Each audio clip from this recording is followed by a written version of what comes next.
ఇప్పుడు ఒకసారి చెక్ చేద్దాం. హల్లెలూయా, హల్లెలూయా. దేవునికి మహిమ కలుగును గాక. మరి ఈ సాయంకాల సమయంలో చేరువచ్చినటువంటి మీ అందరికీ, అదేవిధంగా ఈ లైవ్ కార్యక్రమాన్ని వీక్షిస్తున్నటువంటి వారందరూ కూడా ప్రత్యేకమైనటువంటి వందనాలండి. అందరికీ వందనాలు, అందరికీ వందనాలండి, అందరికీ వందనాలు. మంచిది. లైవ్ కార్యక్రమాన్ని చూస్తున్నటువంటి వారికి కూడా ప్రత్యేకమైనటువంటి వందనాలు మరొకసారి తెలియజేస్తున్నాను. హల్లెలూయా, హల్లెలూయా,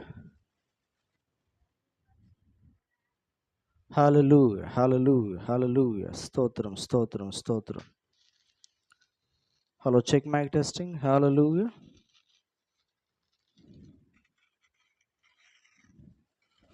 లైవ్ వస్తుందా? వాయిస్ ఒకసారి చెక్ చేయండి.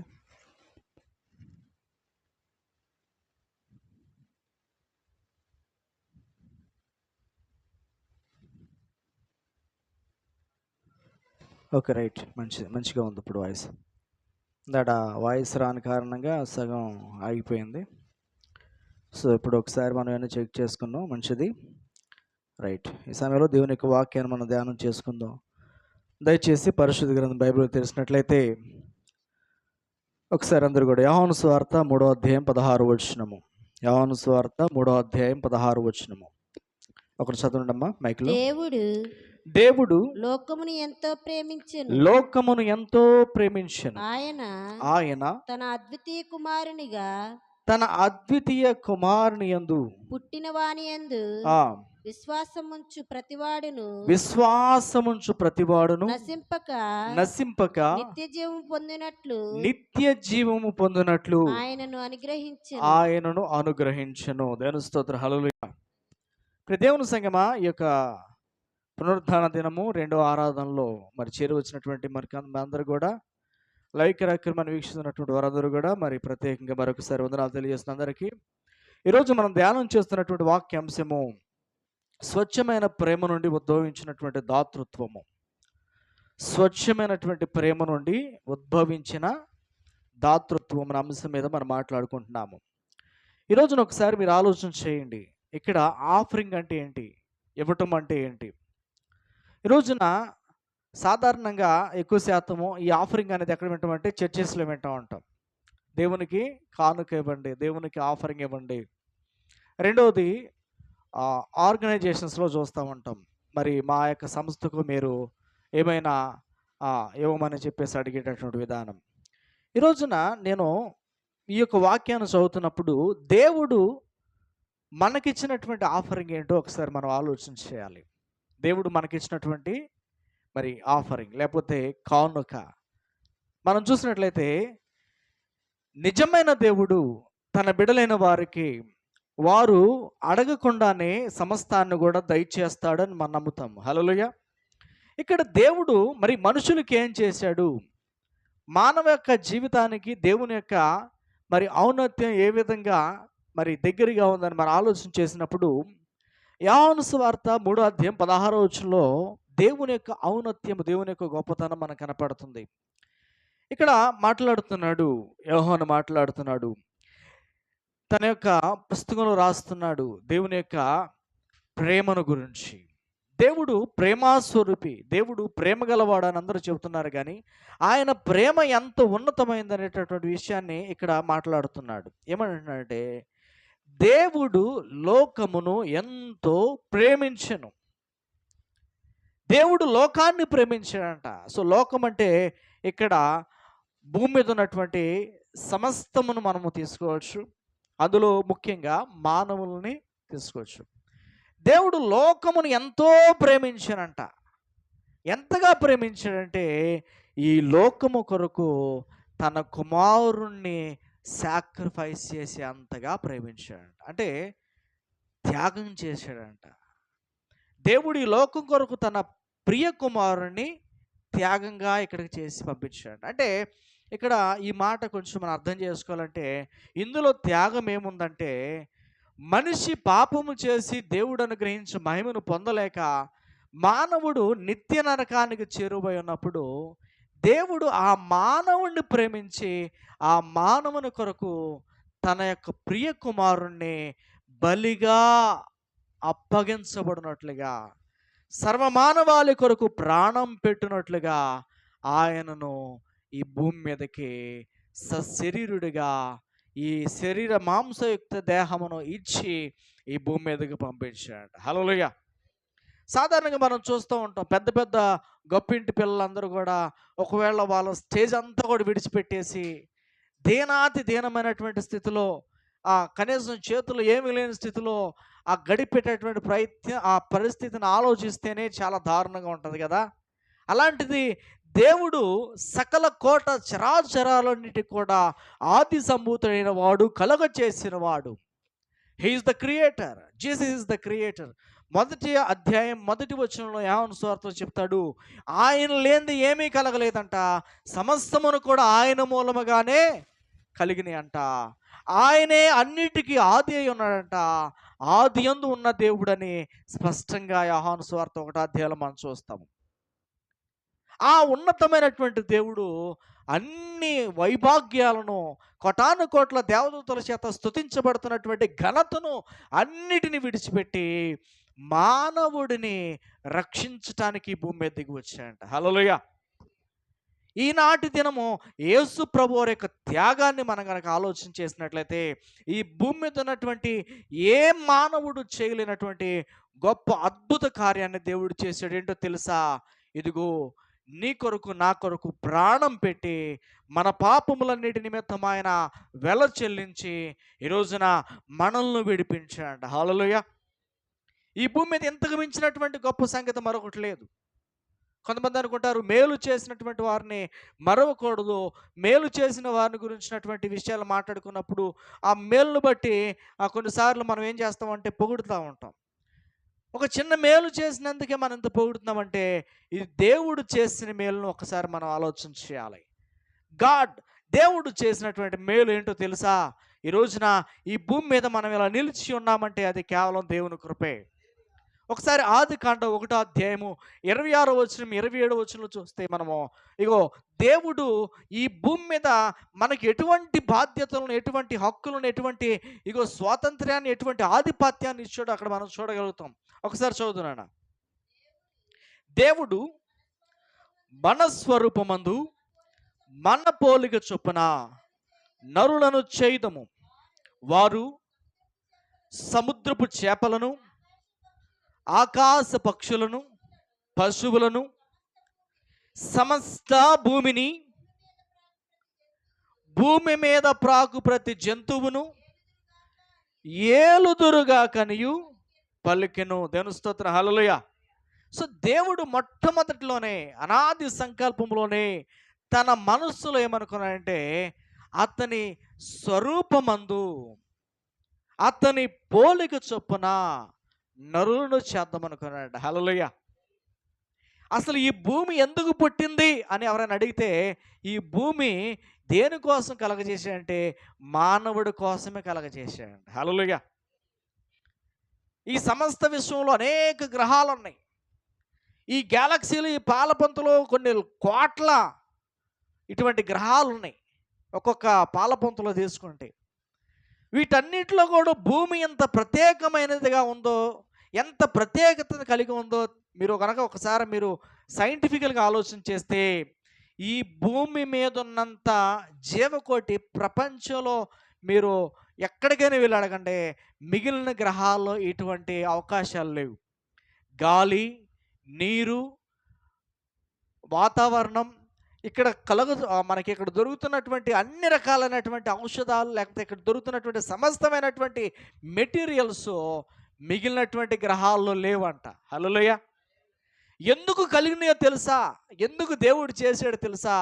దేవుడు కేవలము తన స్వరూపమందు తన పోలిక చొప్పున ఒక నరుణ్ణి చేసి ఆ నరుడిని ఈ భూమికి రాజుగా చేసి అతన్ని బట్టి ఈ భూమిని ఏం చేయాలంట?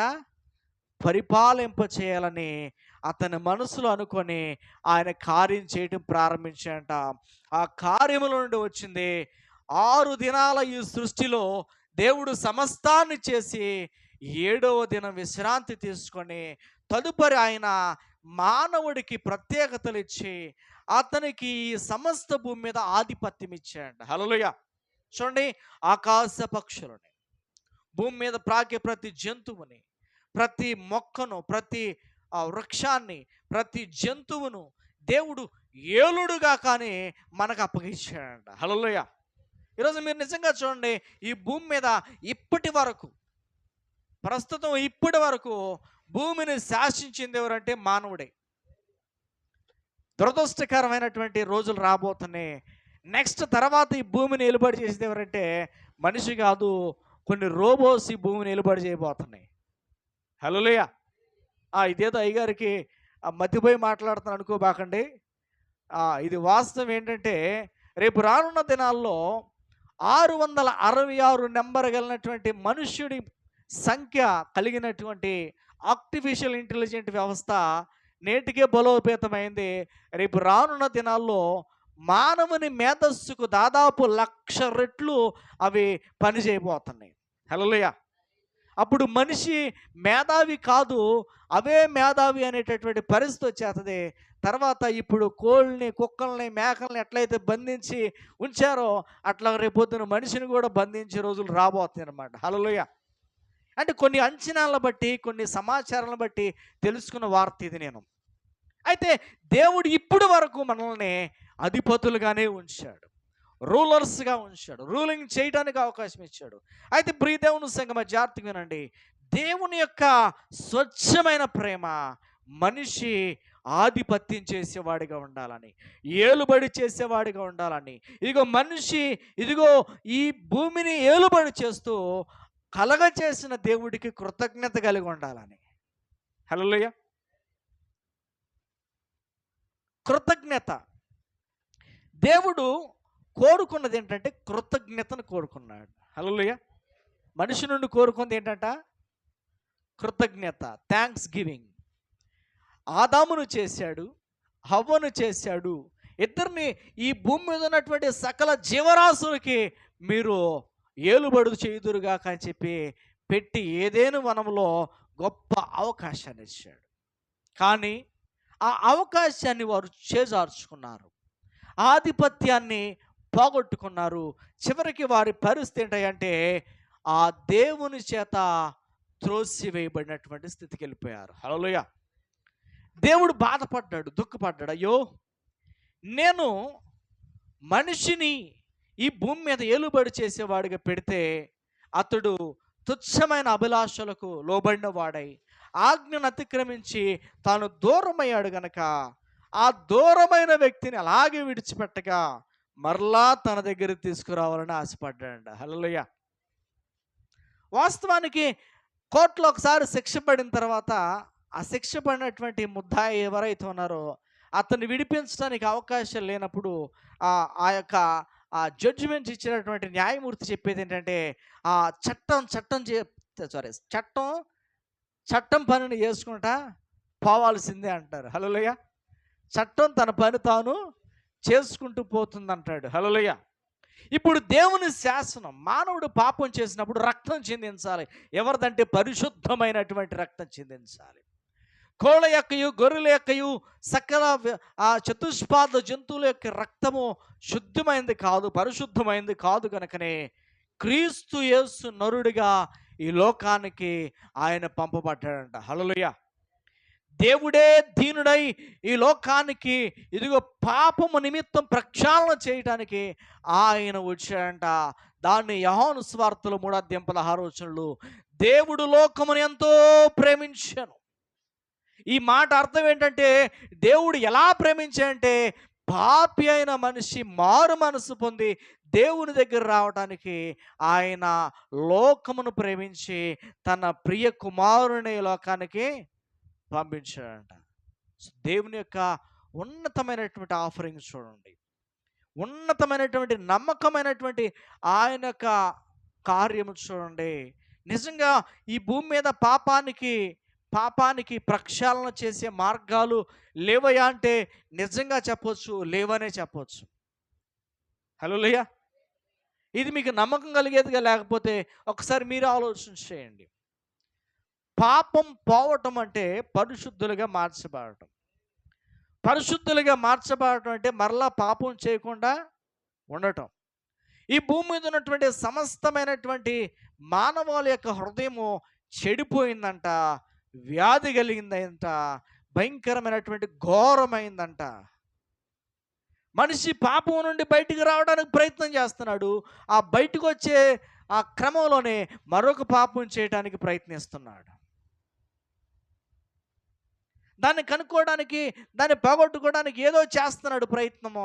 కానీ చేసినప్పటికీ తన మనస్సు మారనందున, తన కోరికలు మారనందున మరలా పాపం చేయుచూనే ఉన్నాడు. ప్రతిసారి ఏమనుకుంటున్నాడంటే నేను కడుక్కుంటే బాగుండు అంటున్నాడు. కడుక్కోవటం పాపం చేయటం, కడుక్కోవటం పాపం చేయటం. సో గమ్యం తెలియని నావలాగా అలా సముద్రం అనే పాపంలోనే కొట్టుమిట్టాడుతున్నాడు, కానీ బయటికి రాలేని స్థితిలో ఉన్నాడు.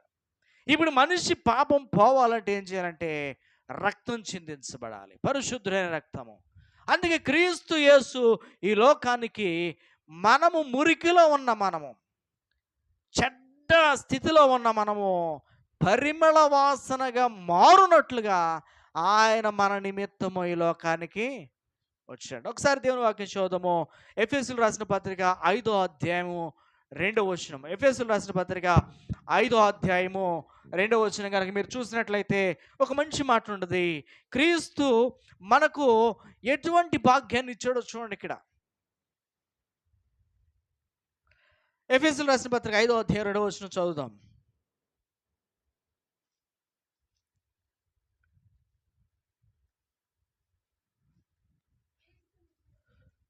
క్రీస్తు మిమ్ములను ప్రేమించి పరిమళ వాసనగా ఉండుటకు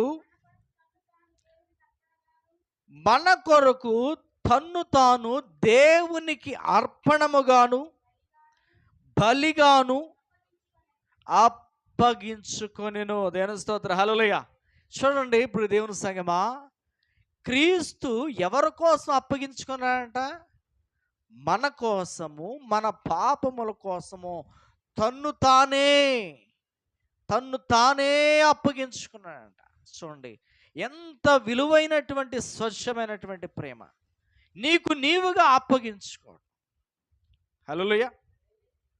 ఈరోజు ఎంతమంది ఈ విషయాన్ని గుర్తిస్తున్నారు? యేసు ప్రభు నా కొరకే ఆయన మరణించుటకు సిద్ధపడ్డాడని. హల్లెలూయా. యేసు ప్రభు వారిని కొరడాలతో కొట్టి భయంకరంగా హింసించి ఆయన్ని ఘోరంగా ఇదిగో ఆయన చంపుతారన్న సంగతి ఆయనకు తెలుసు. బట్ ఆయన ఒప్పుకున్నాడంట. హల్లెలూయా.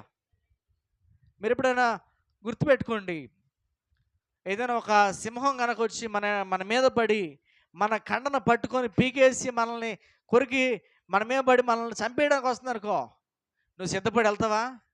సింహం నన్ను తినే అని వెళ్తావా? తెలిసి వెళ్తావా? వెళ్ళాం. ఎందుకు ఈ మాట చెబుతున్నంటే, యేసు ప్రభు వారిని వాళ్ళు కొట్టిన కొరడా దెబ్బలు కానీ, వారు చిత్రహింస పెట్టి వారు ఆయన చంపుతున్నటువంటి క్రమం కానీ ఆయన ముందే చెప్పాడు. నన్ను ఇదిగో ఇలా పట్టుకుంటారు, నన్ను ఒకడిలా నన్ను అప్పగిస్తాడు, వారు నన్ను తీసుకుని వెళ్ళి కొరడాలతో కొట్టి నన్ను బంధించి ఇదిగో చిత్రహింసలు పెట్టి ఇలా నన్ను చంపబోతున్నాడు అన్న సంగతి శిష్యులకు ముందే చెప్పాడు. ఆయన ఎరిగియుండు కూడా ఆ పాత్రను స్వీకరించాడు. అంటే క్రీస్తు స్వచ్ఛమైన ప్రేమ, తన్ను తాను అప్పగించుకున్నటువంటి క్రమము నిన్ను నన్ను రక్షించటానికే. హల్లెలూయా. ఈ రోజున ప్రభును ప్రేమిస్తున్నాం, ప్రభును వెంబడిస్తున్నాం, ప్రభు బిడ్డలుగా ఉంటున్నాం అని చెప్పేటటువంటి మనలో కూడా ఇటువంటి ఇగో స్వచ్ఛమైనటువంటి దేవుని యొక్క ఆ యొక్క గివింగ్నెస్, ఆఫరింగ్ అనేది మనలోకి రావాలంట. క్రీస్తు మన కొరకు చేసినటువంటి త్యాగము, ఇదిగో ఆయన పరలోకాన్ని విడిచిపెట్టి ఈ లోకానికి దిగి వచ్చాడంట. ఇక్కడికి రావటం మాత్రమే కాదు, కానీ ఎడగొచ్చి మనందరి పాపం నిమిత్తము ఆయన తన్ను తానే అప్పగించుకున్నాడంట. ఇప్పుడు ఆయన అంటున్నాడు, మీరు పరిమళ వాసనగా ఉండాలి. ఎట్లా అంట? ఒకప్పుడు గబ్బు కొట్టుకుపోయాం, ఒకప్పుడు భయంకరమైనటువంటి మురికిలో జీవించాం, ఒకప్పుడు పాపమనే ఊబిలో ఈ కొట్టిమిట్టాడుతూ భయంకరమైనటువంటి దుర్వాసనలో పడి ఉన్నాం. కానీ ప్రభు ఇప్పుడు నీ కొరకు నా కొరకు తన రక్తాన్ని చిందించి మనల్ని శుద్ధి చేసి ఇదిగో మనల్ని స్వచ్ఛమైనటువంటి పరిమళ వాసనగా మార్చాడు. హల్లెలూయా. కనుక ఇటువంటి పరిమళ వాసనగా ఉన్నటువంటి మనము మరలా పాపం చేయొద్దని ఆయన కోరుకుంటున్నాడు. మరలా ఆ ఊబిలోకి వెళ్ళొద్దని కోరుకుంటున్నాడు. హల్లెలూయా. అందుకే యేసు ప్రభు అంటే చాలామంది నచ్చదు. ఎందుకంటే నువ్వు చేసిన తప్పుని ఎంకరేజ్ చేసి జస్ట్ నాకు కనపడితే చాలు అంటే భలే ఉంటుంది. ప్రతిసారి ముళ్ళు పెట్టి పొడిచినట్టు అది చేయకూడదు ఇది చేయకూడదు అని చెప్తుంటే ఇది కొంచెం కష్టంగా ఉంటుంది. హల్లెలూయా. ఆయన పరిమళ వాసనగా ఉండుటకు మనలను ఆయన పిలుచుకున్నాడు. మన కొరకు తను తాను అప్పగించుకున్నాడు. గలతీయులు రాసిన పత్రిక 4వ అధ్యాయం 4వ వచనం చూద్దాం ఒకసారి. గలతీయులు రాసిన పత్రిక 4వ అధ్యాయము 4వ వచనము. అయితే కాలము పరిపూర్ణమైనప్పుడు దేవుడు తన కుమారుని పంపెను. ఆయన స్త్రీ యందు పుట్టిన మనము దత్తపుత్రులము కావాలని. దేవుని స్తోత్రం. హల్లెలూయా. ఇప్పుడు పరిమళ సువాసనగా ఉండటం మాత్రమే కాదు, కానీ ఇప్పుడు ఆయనకి కుమారులుగా ఉండటం కొరకు మనల్ని ఆయన పిలుచుకున్నాడు. హల్లెలూయా. ఇప్పుడు మనం ఎవరు అంటే దేవుని పుత్రులముగా దత్తపుత్రాత్మ ద్వారా మనమందరము కూడా దేవుణ్ణి అబ్బా తండ్రి అని పిలుచుకునేటటువంటి అవకాశాన్ని ఇచ్చాడు. హల్లెలూయా. సో దేవుని యొక్క త్యాగాన్ని మనం చూద్దాం. మొదటిగా ఆయన సమస్త సృష్టిని మన కొరకే చేశాడు. రెండవదిగా ఈ భూమికి రాజుగా ఏలుబడి చేసేవాడుగా ఈ భూమిని లోపరుచుకునేవాడుగా మానవుని ఉంచాడు. మనకు ఆధిక్యతని. మూడవది ప్రకృతిలోని సమస్త వనరులను గాలి నీరు నింగి సమస్తమైనటువంటి వాటి మీద ఆధిపత్యం ఇచ్చి ఉచితంగా మనకు అనుగ్రహించాడు. 4 మనం పాపం చేసి దేవునికి దూరమై ఉండగా ఆయన మన పాపములు పరిహరించడానికి తన ప్రియ కుమారుని ఈ లోకానికి పంపించాడు. హల్లెలూయా. 5 తన ప్రియుని యొక్క రక్తం వలన మనల్ని విమోచించి ఇప్పుడు మనకేమి ఇచ్చాడంట, ఆయనకి కుమారులుగా ఉండుటకు మనలను పిలుచుకున్నాడు. హల్లెలూయా. ఇప్పుడు దేవుని ఉద్దేశం ఏంటంటే, దేవుని యొక్క ఆలోచన ఏంటంటే, ఈ భూమి మీద ఆయన స్వరూపంలో చెక్కబడినటువంటి మనము, ఆయన రూపంలో ఉన్నటువంటి మనము ఆయనకి ఇష్టలుగా జీవించడం కొరకు మనం చేయాల్సింది ఏంటంటే, ఆయన రాజ్యాన్ని ఈ భూమి మీద స్థాపించేవారుగా ఉండాలని కోరుకుంటున్నాడు ఆయన. హల్లెలూయా. దేవుడికి ఇవ్వాల్సినటువంటి కృతజ్ఞత ఏంటంటే, ఆయన రాజ్య నివాసులుగా అనేకులను చేర్చువారుగా ఉండుటకు ఆయన మనల్ని పిలిచాడు. హల్లెలూయా. మీరు ఆలోచన చేయండి. దేవునికి ఇచ్చే విషయంలో మనము కొన్నిసార్లు మనం ఏం ఆలోచిస్తామంటే, ఏదో డబ్బులు ఇస్తే సరిపోతులే, లేకపోతే ఏదైనా మందిరానికి కావాల్సింది సరిపోతుందిలే అనుకొని కేవలం మెటీరియల్ పరంగా ఇవ్వడానికి ఇష్టపడుతున్నాం. కానీ మానసికంగా మనస వాచ కర్మన దేవునికి మనం అప్పగించుకోవాలన్నటువంటి ఆలోచన రావట్లేదు ఈ రోజున చాలామందికి. ఈ రోజున ఒక్క విషయం గుర్తుపెట్టుకోనండి. దేవుడు ఎవరినైతే ప్రేమిస్తాడో, దేవుడు ఎవరికైతే ఆయన కార్యం చేయదలిచించాడో వారి విషయంలో దేవుడు మేలు చేయక మానడు. కేవలం దేనికోసం చేస్తున్నట్టే, మీరు ఏదో డబ్బులు ఇస్తారనో, మీరు ఏదో ఆయనకి ఏదో చేస్తారనో కాదు ఆయన మేలు చేస్తుంది. దేని కొరకు మీరు మేలు చేస్తున్నట్టే, మీకు ఇదిగో ఆయన రాజ్యాన్ని కట్టేవారుగా ఉండటం కొరకు మేలు చేస్తున్నాడు. ఆయన రాజ్యాన్ని కట్టేవారుగా ఉండటం అంటే నీతి న్యాయములతో కూడినటువంటి ఆయన రాజ్యము ఈ భూమి మీద స్థాపించబడినట్లుగా. హల్లెలూయా. నేటికి ఆ రాజ్యం స్థాపించబడింది. అయితే ఆ రాజ్యంలోనికి మనము చేరాలి, మన కుటుంబాలు చేరాలి, మన ఇరుగు పొరుగు మన తెలిసిన వారందరూ కూడా అందులోకి చేర్చేవారుగా మనం ఉండాలి. చేర్చడం అంటే ఏంటంటే ఇక్కడ ఇదేదో సంగముగా కాదు, కానీ నీతియుక్తమైనటువంటి స్వచ్ఛమైనటువంటి ఆఫరింగ్. అంటే ఇదిగో మనస్ఫూర్తిగా దేవుణ్ణి ఆరాధించే వారిగా రావాలంట. హల్లెలూయా. ఇక్కడ ఆఫరింగ్ ఇవ్వటం అంటే కేవలం చేత్తో ఇవ్వటం కాదు, కానీ యాక్షన్. అంటే యాక్షన్ మీన్స్ క్రియలతో చూపించాలి. ఎవరికైనా ఒకడికి చల్లో వణుకుతున్నాడు అనుకో, వాడి దగ్గరికి వెళ్ళి సరిపడుతుందా, ఏం కదలే చేతులు ముడుచుకో, కొంచెం పక్కన కొద్దిగా నుప్పేసుకో, చలి తగ్గిద్దని చెప్పటం కరెక్ట్ అంటారా? ఆ చలి తగులుతున్నటువంటి వాడికి ఏదైనా ఒక దుప్పటిచ్చి వాడిని కొంచెం సేద తీర్చడం బెటర్ అంటారా? దుప్పటి ఇవ్వటమే మంచిది. కారణం ఏంటంటే క్రియారూపకంగా ఉంది, మాటలతో చెప్పేది కాదు. ఇప్పుడు క్రియారూపకంగా ఉందంటే దేవుడు కూడా ఒకవేళ పాపం చేశారా, సర్లే ఏదో ఒకటి అయిపోయిందిలే, మంచిగా ఉంటే బాగుండని చెప్పేసి ఆయన ఆడ కూర్చొని ఉంటే అందరం పాపులుగానే ఉండేవాళ్ళం. కానీ అలా ఉండలే, ఆయన తన ప్రియ కుమారుని ఈ లోకానికి పంపించాడు. హల్లెలూయా. ఈ రోజున క్రైస్తవ్యంలో తెలుసుకోవాల్సినటువంటి సత్యం ఏంటంటే ప్రతి ఒక్కరూ కూడా దేవునికి కృతజ్ఞత కలిగి ఉండటం అంటే అది క్రియల్లో చూపించేదిగా ఉండాలి. అదే దేవుడికి ఇచ్చే గొప్ప offering. Not only money, not only things, ఏదైనా కావచ్చు, ఏ విధమైనటువంటి వస్తువు అయినా, ఏ విధమైనటువంటి ద్రవ్యసమైన కాదు, కానీ ముఖ్యంగా ఆయన నీతి రాజ్యాన్ని స్థాపించడానికి నడుం కట్టుకుని పనిచేసే వాళ్ళుగా ఉండాలి. అలా ఉండాలంటే పాత నిబంధనలో దేవుడు ఒక చట్టాన్ని ఇచ్చాడు వాళ్ళకి. ఇజ్రాయేల్ ప్రజలకు ఇచ్చినటువంటి చట్టం ఏంటంటే, ఇదిగో నేను చెప్పే ఈ సంగతులను నీవును, నీ ఇంటి వారును, నీ పిల్లలను, నీ ఇంట్లో ఉన్నటువంటి దాసుడును, నీ దేశంలో ఉన్నటువంటి ప్రతి వారును కూడా తోచా తప్పకుండా ఫాలో అవ్వాలని కొన్ని ఆజ్ఞలు ఇచ్చాడు దేవుడు. హల్లెలూయా. ఎందుకని? నువ్వు అక్కడ ఫాలో అయితే కుదరదు. నువ్వు ఫాలో అయితే నీ ఒక్కడితోనే సరిపోద్ది. నువ్వు ఒక్కడు మంచోడైతే చుట్టూ వాళ్ళందరూ కూడా చెడ్డోళ్ళు అయితే నువ్వు కూడా ఒకరోజు చెడ్డోడిగా అయిపోతావు. ఇప్పుడు మంచిని ప్రేరేపించి మంచిని జరిగించాలంటే నీ ఇరుగు పొరుగున్నటువంటి వారు కూడా నీవు కలిగి ఉన్నటువంటిది దృష్టిలోనే వారు కూడా నడిచేవారుగా పురుగొల్పాలి. అలా పురుగొల్పబడాలంటే ఏం చేయాలంటే ఖచ్చితంగా క్రియారూపకం అనేది జరగాలి. అలా జరిగినప్పుడు మాత్రమే అది సాధ్యపడుద్ది. అలా సాధ్యపడటం కోసమే దేవుడు ఏం చేశాడంటే తన ప్రియ కుమారుని ద్వారా ఆయన పరలోక మర్మాలన్నిటిని కూడా బోధించెళ్ళాడు. హల్లెలూయా. ఈ రోజున ప్రపంచానికి క్రీస్తు బోధలు చాలా అవసరం. ఎందుకంటే ఒక మాటలో చెప్పాలంటే ఇప్పుడు సమాజం ఎలా ఉందంటే, ఇప్పుడు దినాల్లో ప్రస్తుతం నౌ డేస్ ఇప్పుడు ఎలా ఉందంటే, ఎక్కడ చూసినా పొడుచుకోవటం, గుద్దుకోవటం, తన్నుకోవటం, పోలీస్ స్టేషన్లో కేసులు పెట్టుకోవటం. హల్లెలూయా. సమాజం ఎలా ఉందంటే వాడు ఒక్కడున్నాడంటే వీడు 10 రకాలుగా, వాడు ఒక దెబ్బ కొట్టే వీడు 10 దెబ్బలు కొట్టే విధంగా ఈరోజు సమాజం మొత్తం ఎలా ఉందంటే పగలతో ప్రతీకారాలతో ఒకరికొకరు చీల్చుకునే పరిస్థితి నేటి దినాల్లో మనం చూస్తున్నాం. హల్లెలూయా.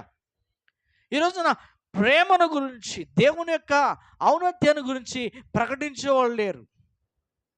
దేవుడు చేసిన మేలులను మర్చిపోయి కేవలము డబ్బుంటే చాలే, అధికారం ఉంటే చాలే, మనకు ఉన్నటువంటి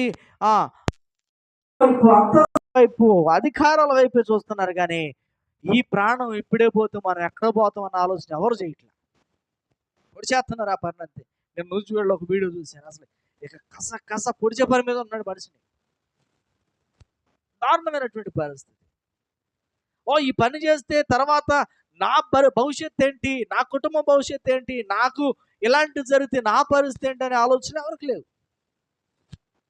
వచ్చినటువంటి ఆ కక్షలో ప్రతీకారాలతోనే కాలం గడిచిపోతుంది. దేవుడు కోరుకుంటుంది ఏంటంటే సమాజం మారాలి, పరిస్థితులు మారాలి. అలా మారాలంటే క్రీస్తు బోధలు మాత్రమే మార్చగలరు. ఒక వ్యక్తిని పాపం నుండి వెనక్కి నడిపించేది దేవుని వాక్కు మాత్రమే. నువ్వు పాపం చేయొద్దురా, తప్పు చేయబాకరని 100 సార్లు చెప్పిన వాడు వింటావు. కానీ దేవుని వాక్యం పట్టుకుంటే ఖచ్చితంగా మారిపోతారు.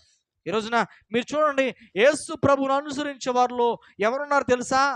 పెద్ద పెద్ద గోండాలు ఉన్నారు, మారిపోయి దేవుడి పనిలోకి వచ్చారు. ఇప్పుడు హంతకులు ఉన్నారు, మారిపోయి దేవుడి పని చేస్తున్నారు.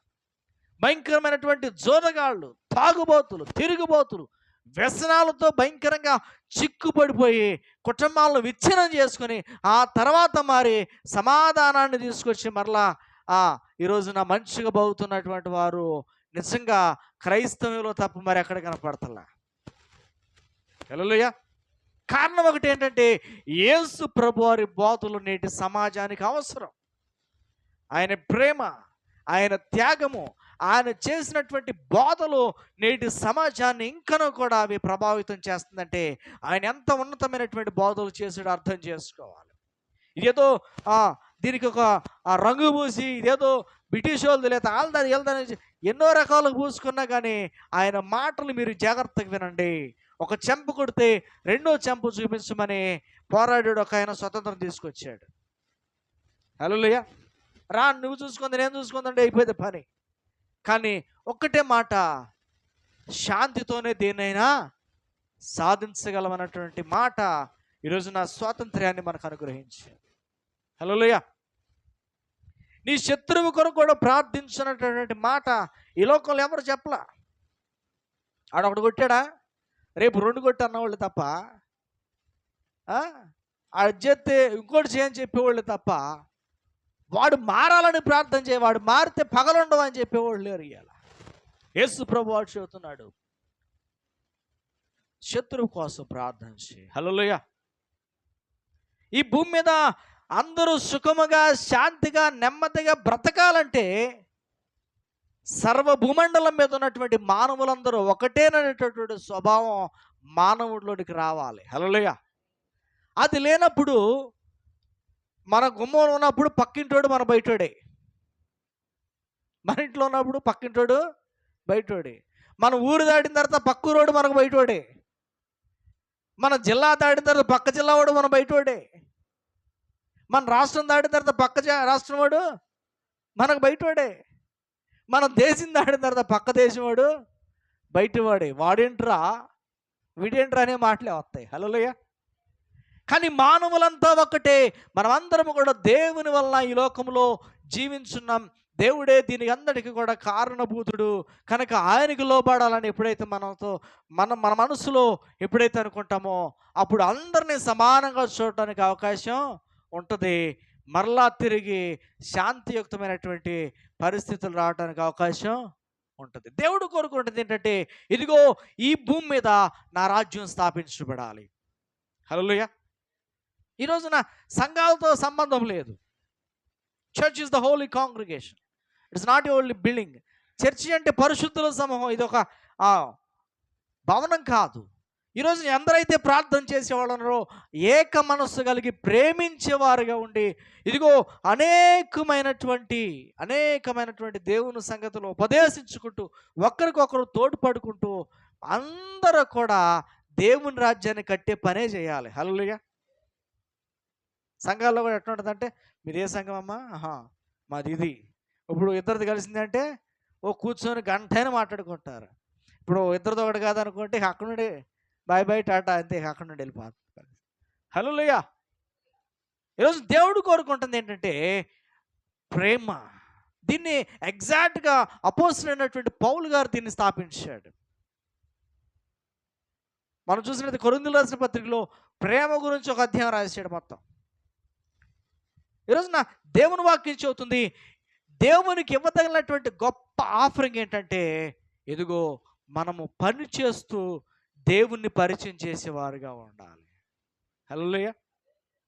మొదటిది, దేవుని గురించి ప్రకటించేవారుగా మనం ఉండాలి. ఎక్కడున్నా సరే, పనిలో ఉన్నా లేకపోతే ఇంకో చోట ఉన్నా, ఎక్కడున్నా సరే మొదట దేవుడు నీ జీవితంలో చేసిన మేలును చెప్పేవాడిగా ఉండాలి. కొంతమంది ఉంటారు మోగోళ్ళుగా ఉంటారు. ఎట్టా మోగోళ్ళుగా అంటే అసలు సాక్ష్యం చెప్పరాళ్ళు, దేవుడి గురించి మాట్లాడరు. అన్నీ ఉన్నా కానీ అమ్మా దేవుడు ఏం చేసాడంటే, ఇంకేడండి కష్టాలు ఇంకా ఉన్నాయండి. మరి ఇప్పుడు దాకా చేసిన ఏమని చెబుతామంటే అసలు నోరు తెరవరు. వీళ్ళకి ఒక పెద్ద కొండ ఉంటుంది, ఆ కొండ ఎక్కిందాక వీళ్ళు మాట్లాడడం.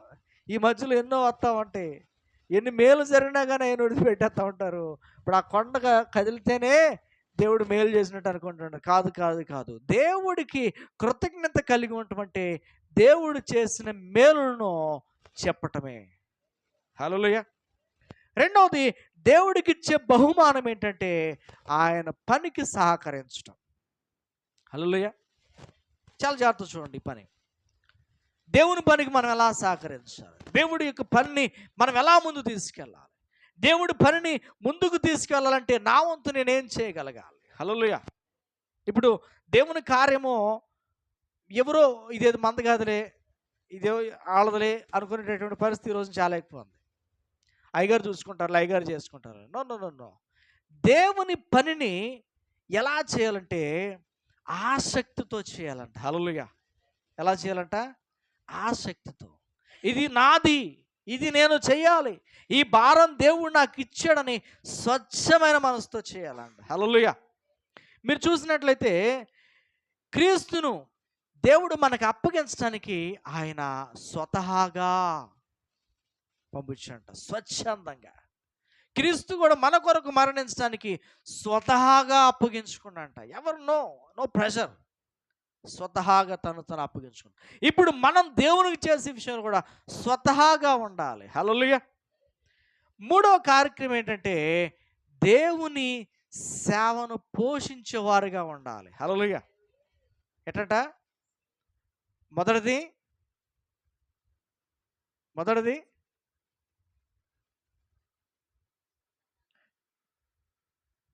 స్వచ్ఛందంగా మనల్ని మనం అప్పగించుకోవాలి దేవుడి సేవకి. రెండోది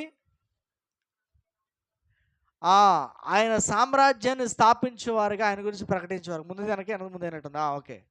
మూడవది దేవుని యొక్క సేవను పెంపాల చేసేవారుగా ఉండాలి. రానున్న దినాల్లో బహు గడ్డి కాలాలు రాబోతున్నాయి. ఎటువంటి కాలాలంటే ఒక మాటలు చెప్పాలంటే యెజబెల్ టైంలో జరిగినటువంటి పరిస్థితులు రాబోతాయేమో. యెజబెల్ ఏం చేసింది తెలుసా? నేను ఏడకపోయినా వీళ్ళు అడ్డంగా ఉంటున్నారు, నేను దూపం ఎత్తంటే వీళ్ళు వేయొద్దు అంటారు. ఎవరాళ్ళు? ఎవరు? ప్రవక్తలు. దాదాపు ఆ దేశంలో వందల కొలది ప్రవక్తలు దేవుని పనిలో ఉన్నవారు ఉన్నారు, మందిర సేవ చేసేవాళ్ళు. కానీ యెజబెల్ ఏం చేసింది తెలుసా? వీళ్ళు ఎంతమంది ఉన్నారో మనోళ్ళు కూడా అంతమంది కావాలని చెప్పేసి 450 మంది ప్రవక్తలు తయారు చేసిందంట. హల్లెలూయా. చేసి ఏం చేసింది తెలుసా? మన ప్రవక్తల మాట పారాలంటే, వాళ్ళ ఆటంకం లేకుండా ఉండాలంటే యెహోవా ప్రవక్తలందరిని చంపండి అందంట. ఎవరినంట? యెహోవా ప్రవక్తలందరిని చంపండి అన్నప్పుడు ఏం జరిగింది తెలుసా? ఈవెన్ ఏలియా కూడా అనుకున్నాడు, నేను ఒక్కడే మిగిలి ఉన్నాను అనుకున్నాడు. అందరూ చచ్చిపోయారు, నేను ఒక్కడే మిగిలి ఉన్నాను అనుకున్నారు. కానీ మీకు తెలియని విషయం ఏంటంటే దేవుని యొక్క సేవను పోషించటానికి ఆ యెజబెలు సైన్యంలోనే ఒక సైన్యాధికారి ఉన్నాడంట. అతని పేరే ఓబద్యా. హల్లెలూయా. ఓబద్యా ఏం చేశాడంటే దేవునికి భయపడ్డాడు. ఎందుకంటే నేను యెహోవా పక్షమున ఉన్నవాడిని, బయలు పక్షమున ఉన్నవాడిని కాదు. కనుక ఆ ప్రవక్తలందరూ కూడా ఒక కొండ గుహలో తీసుకొచ్చి ఒక 50 మందిని ఒక చోట, 100 మంది చోట ఒక చోట, ఇట్లాగా అతనికి తెలిసిన స్థావరాలన్నింటిలో కూడా వాళ్ళని పెట్టి పోషించడం ప్రారంభించాడంట. హల్లెలూయా. అంతమందిని పోషించాలంటే ఎంత డబ్బు కావాలి, ఎంత కుబేరులై ఉండాలి కదా. మనం అనుకుంటాం ఒక పూట పెడితే చాలు అనుకుంటాం, లేకపోతే అదే గొప్ప అనుకుంటాం. కానీ 3.5 సంవత్సరాలు వాళ్ళని పోషించుకుంటూ వచ్చాడంట. హల్లెలూయా. ఓబద్యా గురించి తక్కువే ఉంటుంది, కానీ ఆయన బాధ్యత అంత ఆషామాషి బాధ్యత కాదు. దేవుని ప్రవక్తలను ఆయన సంరక్షించుకుంటూ వచ్చాడంట. హల్లెలూయా. దేవుడు ఆయన నమ్మిన బిడ్డలను విడిచిపెట్టడు. ఆయన తన యొక్క సంరక్షణలో ప్రతి ఒక్కరిని కూడా కాయుచున్నాడు. కానీ మనం గుర్తించాల్సింది ఏంటంటే దేవుని ఔన్నత్యాన్ని, ఆయన ప్రేమను గుర్తెరగాలి. చిన్న సమస్య రంగాల్ని, చిన్న కష్టం రంగాల్ని, చిన్న వ్యతిరేకత రంగాలు ఏం చేస్తామంటే మొదట మనల్ని మనం కించపరుచుకొని దేవుణ్ణి కించపరుస్తూ ఉంటాం. కానీ దేవుడు ఎంత అద్భుతమైనటువంటి ప్రవచనమో తెలుసా? ఓబద్యా తీసుకెళ్ళి వాళ్ళందరినీ కూడా పోషించుకొని వచ్చాడంట. దేశంలో ప్రవక్తలు ఎవరు కనపడతలే. ఇక చివరికి టార్గెట్ ఏం పెట్టిందంటే ఏలియాను పట్టుకోమని చెప్పేసి మొదలుపెట్టింది. ఇక ఏలియా కోసం వెతకడం ప్రారంభించాడు. ఏలియా కిద్రోను వాగులోకి వెళ్ళిపోయాడు, ఆడ కాకులతో పోషించబడ్డాడు. అక్కడ నుండి సారెపత్ అనే గ్రామానికి వెళ్ళాడు, వెధవరాల దగ్గర పోషించబడ్డాడు. ఒక చిన్న అప్పం మేనంట వేసుకోవడానికి ఆ టైంకి ఉంది ఆమె దగ్గర. ఆమె కుమారుడు ఇద్దరు అది తినే సాయంత్రం చచ్చిపోదాం అనుకున్నారంట. కానీ దేవుని యొక్క సమృద్ధి చూడండి. నాకు ఇవి పెట్టమనగానే దేవుని సేవకు ఇచ్చింది. హల్లెలూయా. దేవుని సేవకుడికి తీసి ఎప్పుడైతే ఇచ్చిందో, ఇప్పుడు లోపల ఇంటికెళ్ళి చూస్తే బుడ్డిలో నూనె అలాగే ఉందంట, తొట్లో పిండి అలా ఉందంట. ఎంత తీస్తే అంత బయటకు వస్తానే ఉంది. హల్లెలూయా. మనం చేయాల్సినటువంటి మూడో పని ఆయన సేవను పెంపార చేసేవారుగా ఉండాలి. నాలుగవది మనం చూసినట్టయితే దేవునికి ఇచ్చేటటువంటి మరొక బహుమానం ఏంటో తెలుసా? మనము పూర్ణ హృదయముతో ప్రభువుకి అప్పగించుకోవాలంట. హల్లెలూయా. మీకు తెలియదు, బైబిల్లో ఒక స్త్రీ ఉంది. తన కష్ట సమయంలో ఒక ప్రార్థన చేసింది. మాటలు పడలేక భర్త నన్ను చిన్నచూపు చూస్తాడన్న బాధ కలిగి దేవుడికి ఒక ప్రార్థన చేసింది. దేవా, నీవు నాకు కుమారుడిని ఇస్తే అతన్ని నీ సేవకి అప్పచెప్తానంది అన్నా. హల్లెలూయా. నాలుగవది మనం చేయాల్సింది ఏంటంటే దేవుని కొరకు కుమారులను సిద్ధం చేసేవాళ్ళు రావాలి. దేవుడికి ఇచ్చే బహుమానం, గొప్ప బహుమానం ఏంటంటే మన బిడ్డలను దేవునికి అప్పగించాలి. నిజంగా హన్నా గురించి మనం చూస్తే 2వ అధ్యాయంలో ఒక పెద్ద గీతం రాసింది, పాటే రాసింది. దాంట్లో దేవుడు చేసిన మేలుని కృతజ్ఞత తెలిపింది. దేవా, నా నిందను తొలగించవయ్యా, ఇక నా బిడ్డ నీకే. హల్లెలూయా. హన్నా ఇచ్చింది ఒక కుమారునే, కానీ దేవుడు ఇంకా బిడ్డలను ఇచ్చాడు. హల్లెలూయా. రెండవది, అన్న కుమారుడు ఎంతగా ఎదిగాడు తెలుసా? నిజంగా అన్న దగ్గర ఉంటే చివరికి ఏ తట్ట బుట్ట పట్టుకొని ఏదో నాగలు దొనుకుంటే వ్యవసాయం చేసుకునేవాడేమో. హల్లెలూయా. కానీ ఆ సమయంలో ఆయనకిచ్చిన దేవుడు ఆధిక్యతలు ఏంటి తెలుసా? బాల్యములను అప్పగించుకున్నందుకు ఒకటి సమయలు దేవుడు మాట్లాడి ప్రవక్తన చేశాడు. హల్లెలూయా. జరగబో దాన్ని ముందే చూపించాడు ప్రవక్త అయినటువంటి సమయాలకి. చిన్నబాడే బాలుడే, కానీ అన్నాడు తన యజమానుడైనటువంటి ఏలియా యొక్క స్థితిని దేవుడు సమయల ద్వారా జ్ఞాపకం చేశాడు. హల్లెలూయా.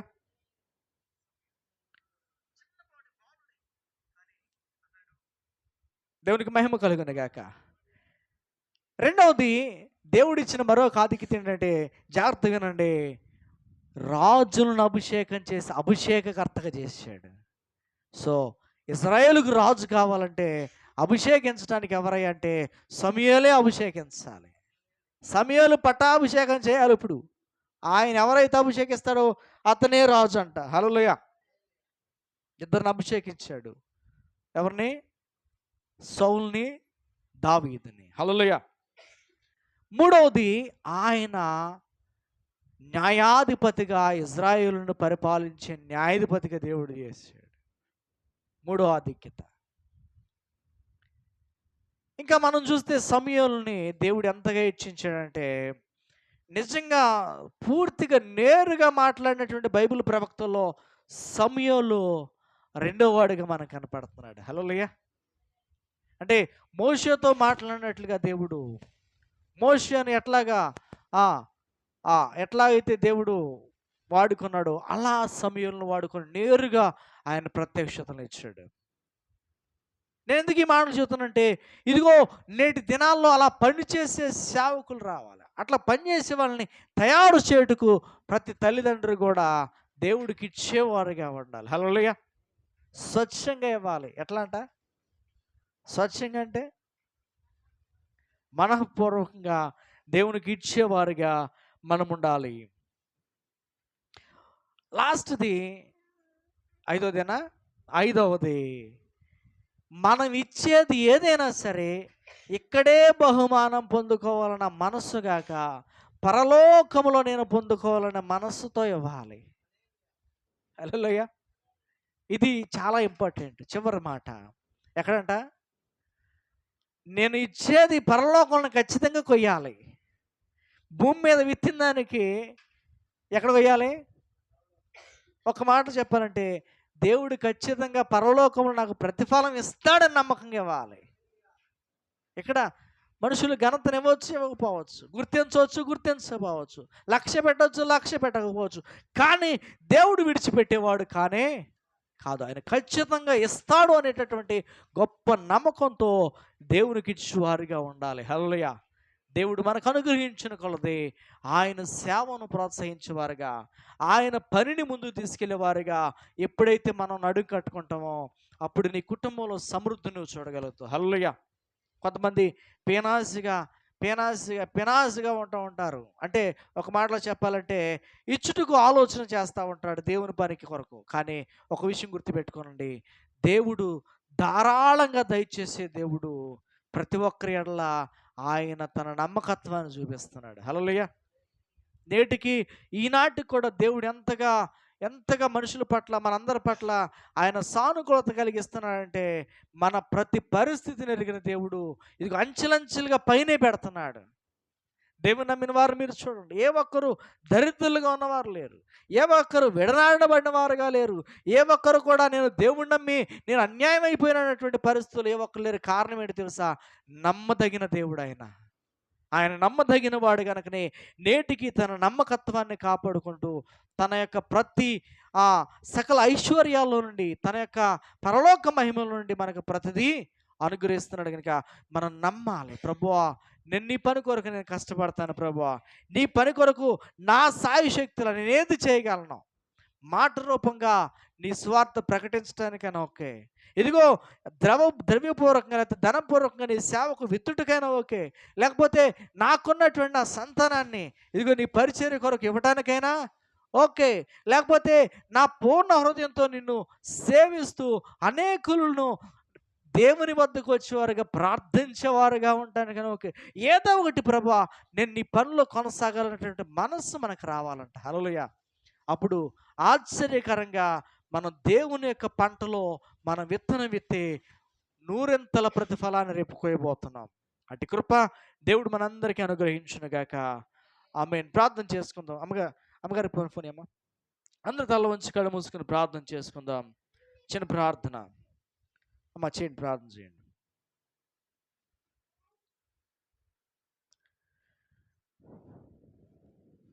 ప్రార్థన చేసుకుందాం. ప్రార్థన. పరిశుద్ధుడా ప్రేమ కలిగిన స్తోత్రం ప్రభువా, జీవం కలిగిన తండ్రి, జీవాధిపతి, మహోన్నతుడా, సర్వశక్తిమంతుడా, ఘనమైన దైవాన్ని ఘనమైన నామానికి స్తోత్రములు స్తోత్రములు స్తోత్రములు స్తోత్రములు ప్రభువా.